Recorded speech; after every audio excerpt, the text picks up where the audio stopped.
CENTER Maine presents Agree to Disagree with Phil Harriman and Ethan Strimling, an ongoing podcast on Maine politics. Phil, a Republican, and Ethan, a Democrat, are two of Maine's most well-known and respected political analysts. Every week and sometimes daily, get new episodes discussing all things political and how it affects Mainers like you. And now, here's Phil and Ethan.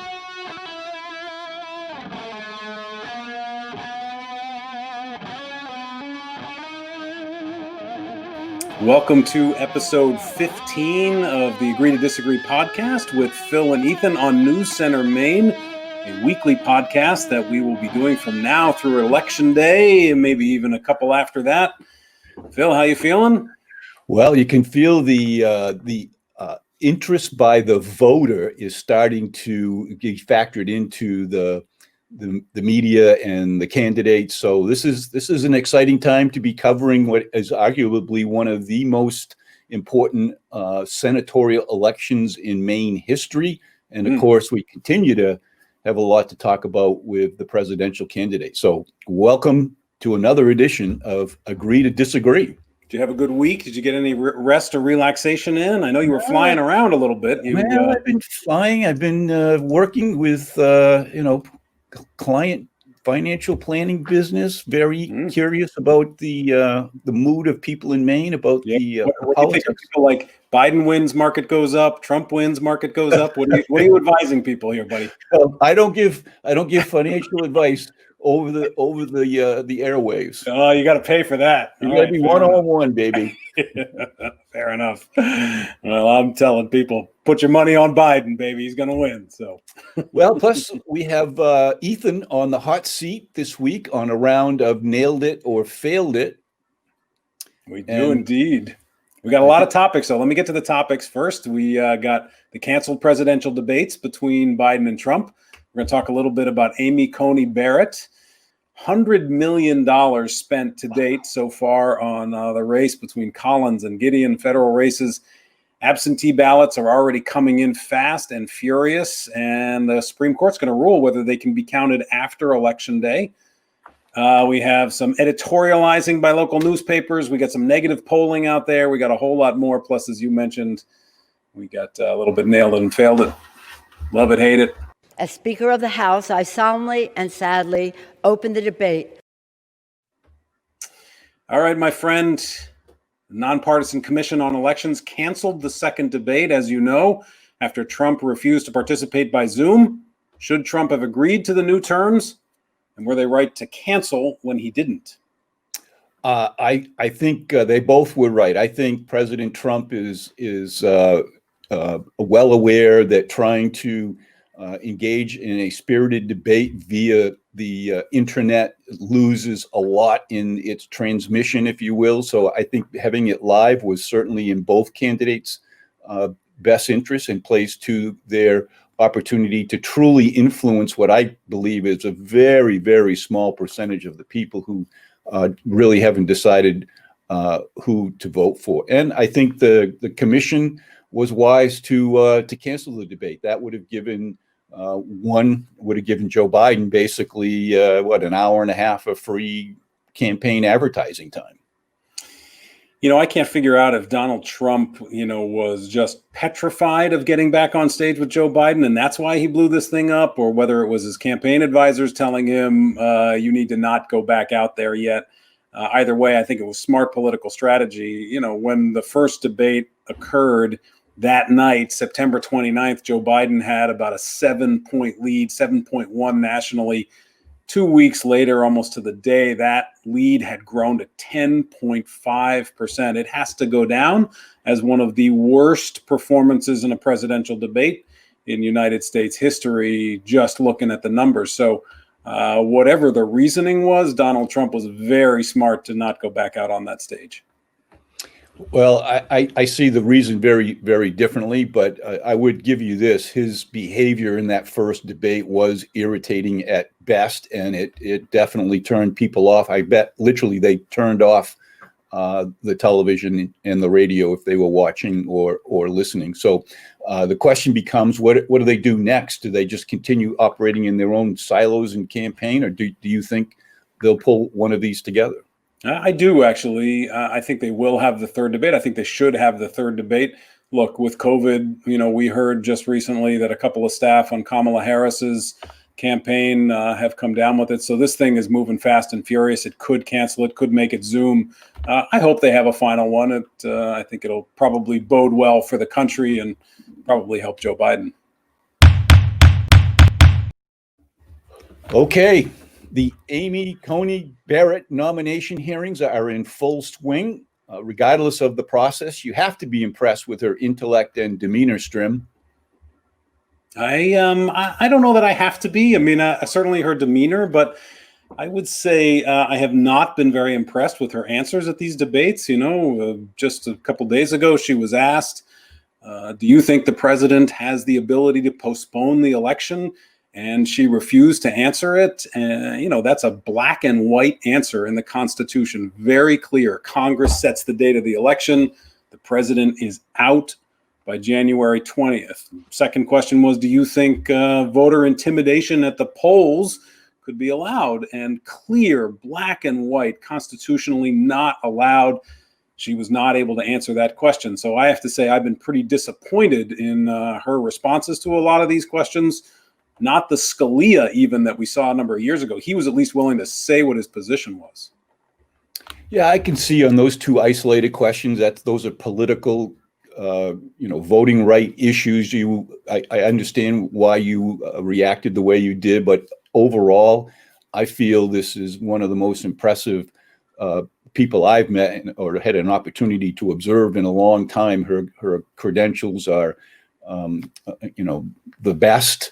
Her demeanor, I thought, was very judicial. She kept to the facts and her values and principles, which is, I am already sitting on a circuit court.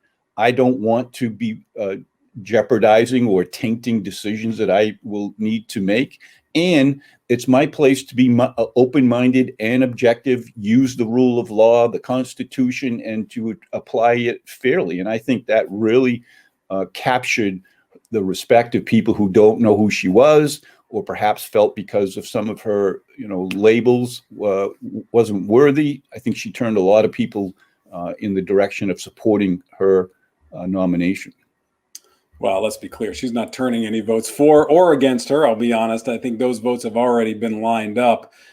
But look, your inability by the American people. Yeah. Fair enough. Although I have to say there hasn't been as much attention on this as there was obviously in the first few weeks. It's kind of died down. But look, I think as a Supreme Court nominee, you have to be willing to say that the president cannot move an election. You have to be willing to say that voter intimidation cannot occur in polling places, even if the person who nominated you may not want you to say that. Like I said earlier, even Scalia, who I had no use for, was willing to be very clear on what his positions were one way or the other. The way Ms. Barrett has been going about this, just to me, leaves a bad taste in my mouth. Well, the last word I'll share with you is that if the Constitution says you can't move the election, there's no debate.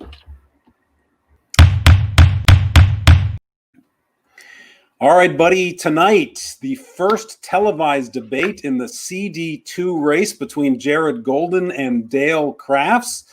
Most polls are showing Dale Crafts double digits behind. Jared Golden comfortably ahead. If you were offering advice to Dale Crafts in particular, what would you say to him to try to get him back in the game here?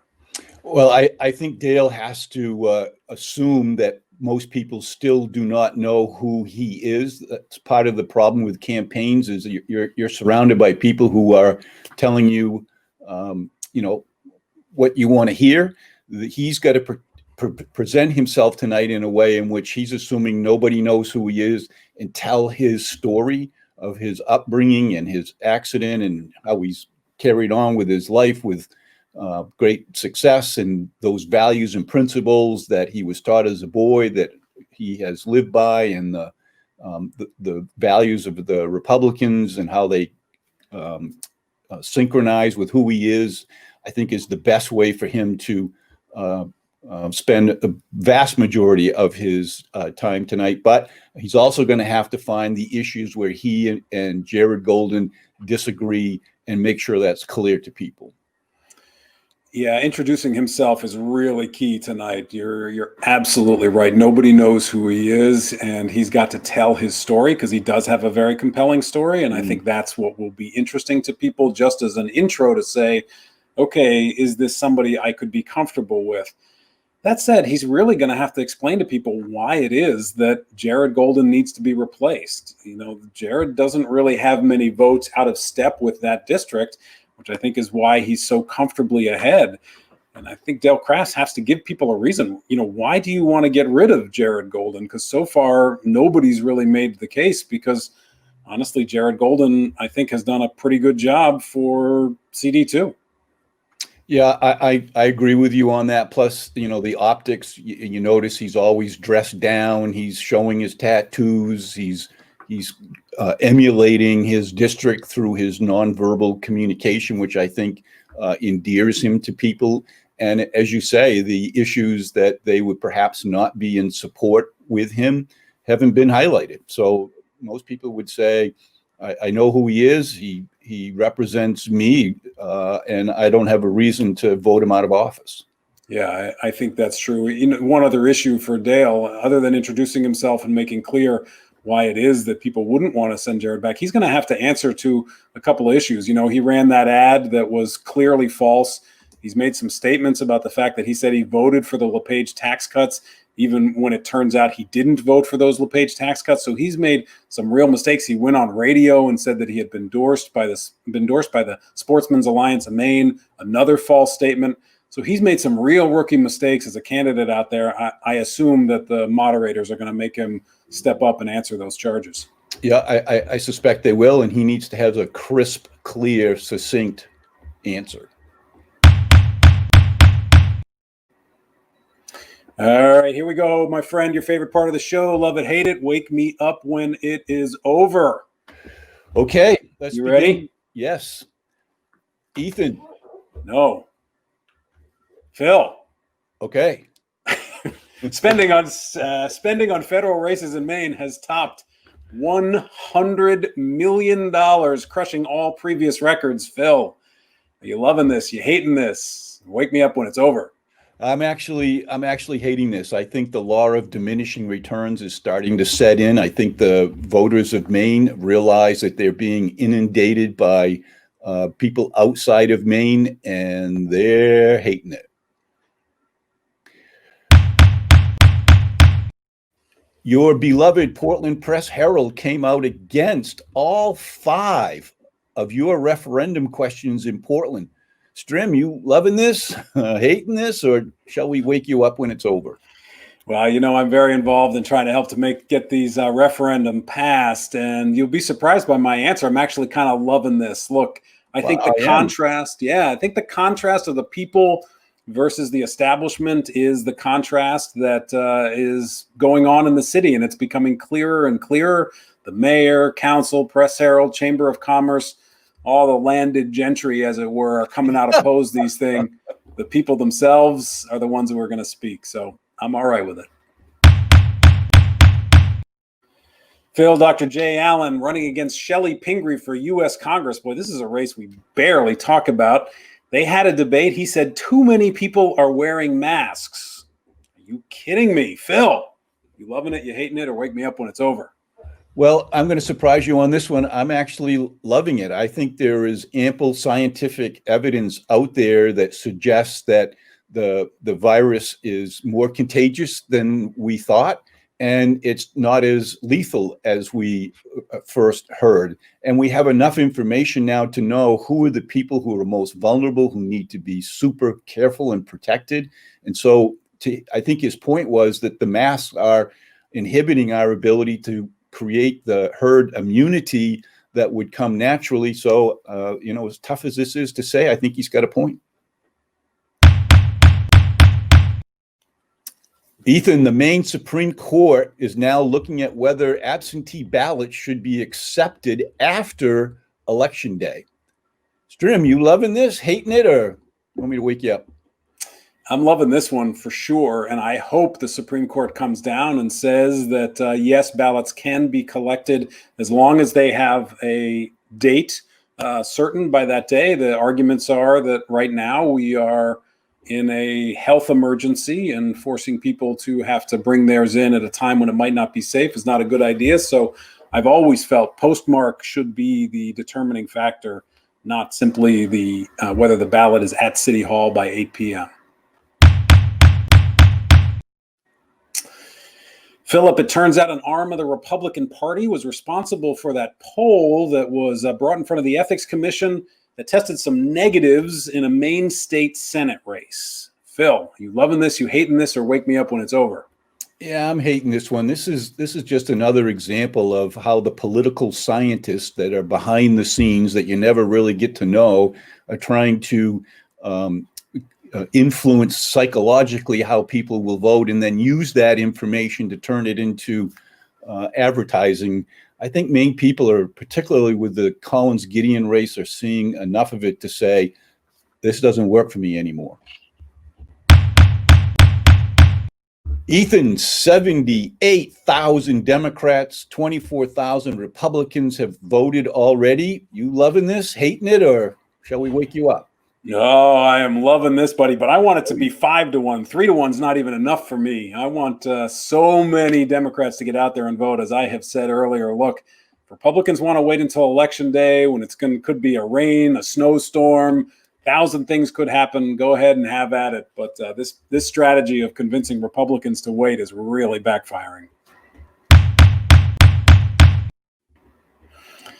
All right, nice job, my friend. Here we go. Nailed it or failed it. Last week, you were on the hot seat. Your record for 1 week, and I actually tied that once, is 4. Let's see if you can beat it. Schoolsy, are you ready to score how Phil did? Let's do it. All right, here are the questions from last week. Agree to disagree. The October 12th committee hearing for Amy Coney Barrett will be postponed. Phil said disagree. Schoolsy, how'd he do? Yeah, and you've been watching them too, haven't you? I have, actually. Very impressive woman. You're a geek, man. Agree or disagree? Susan Collins will close the fundraising gap with Sarah Gideon when they report the amount raised. Phil said disagree. Schoolsy. Howdy. I honestly got robbed on this one, buddy, because I'm quite sure you're going to get this one right. They just haven't reported the numbers. They're waiting till the last second. So, yeah, I think I got it right, but what? That didn't happen. All right. Agree or disagree? The next presidential debate will be postponed. Phil said he disagreed. He thought that presidential debate would happen. Schoolsy, how'd he do? Failed it. Yep, I missed that one. Yeah. Rare occasion. Agree or disagree? The next U.S. Senate poll will show Susan Collins ahead. Phil said agree. Schoolsy, how'd he do? Failed it. Yeah, I'm not sure I'm buying this one, but you did. You found a poll that was, not a campaign poll, so I'll take my medicine. Yeah, all right. It was last second too, man. There was none for a while, but all right. Number 5, agree to disagree. Sarah Gideon will call on Democrats to take down the signs they paid for promoting Collins and Trump. Phil said he disagreed. Schoolsy, how'd he do? My finger on the pulse. Of Democrats, apparently. Agree or disagree? Governor Mills will announce dramatic layoffs if Congress doesn't act on a stimulus package. Phil said disagree. Schoolsy, how did he do? Finish. Great finish, Phil. Yeah, that was a good job at the end there. All right, you got 3 right, 2 wrong, 1 push. Your 1 push probably should have been in the right column, but that's how it goes. You got 18 correct to my 12. All right. Well, you have a chance right now to even it out. Let's put you on the hot seat, and all we need is a agree or disagree and a brief. I say Ethan, very brief. Brief would be how long? Brief. 5 seconds. Here we go. Number 1, agree or disagree. 133,000 people have already voted in Maine. By next week, will we cross the 200,000 mark? Yes, I agree. That was less than 5 seconds. I know that was pretty good, and I think that consider that a softball. That's a gift. All right, here's number 2. The third and final presidential debate will be postponed. I disagree. I think they are going to go through with it. Number 3, agree or disagree. A nonpartisan U.S. Senate poll will show Susan Collins has taken the lead. I don't think so. I still think she's behind, even though I do think it's getting tighter. So I'm going to say I disagree. Number 4, agree or disagree. In tonight's Congressional District Number 2 debate between Dale Crafts and Jared Golden, Nancy Pelosi's name will come up at least 3 times. I think it's going to come up at least 3 times somehow or another. Her name will come up 3 times. I probably should have worded this 30 times, but another softball for you so you can catch up. Thank you. Number 5, agree or disagree. Either Jared Golden or Angus King will make an endorsement in the U.S. Senate race next week. Boy, I'd like to see it because I think they're both going to be voting for Sarah Gideon, but I don't think so. I think they're going to stay out right until the end. So I don't think either of them's coming in. Number 6, agree or disagree. The New York Giants will win their first football game of the season this week. Come on now. Why are you going to bring that up, buddy? Oh, all right. They're playing the Washington football team. You know what? I am gonna disagree. You know why? Because if they win, then I'll be happy. I'll just will have lost this one. But if they lose, and I bet the other way, it will take away from the win. So I'm gonna disagree. So that if they lose, I won the bet. It's about how you feel. It's all about your feelings. It is, buddy. It is. The clock has run out. The buzzer is sounding. Okay, well then that means we got to wrap it up, Ethan. As we do each week in honor of Maine's bicentennial year, we answer and ask a Maine political trivia question. Here is last week's question. Who was governor when Earth Day was first celebrated? Well, Earth Day was first in 1970, so that makes it Ken Curtis, if I'm not mistaken. Was that right? Yes, you are. I was in high school. I think I was a freshman, and Governor Curtis actually attended Earth Day at Yarmouth High School, so I remember it vividly. And did you ever get to really meet Governor Curtis? Yeah. I met him once, actually. Yeah, I did. Yeah, no, I actually got to meet him several times, and great guy. Loved him. Good man. Good. That's nice. And were you in a believer in Earth Day back in those days? Were you?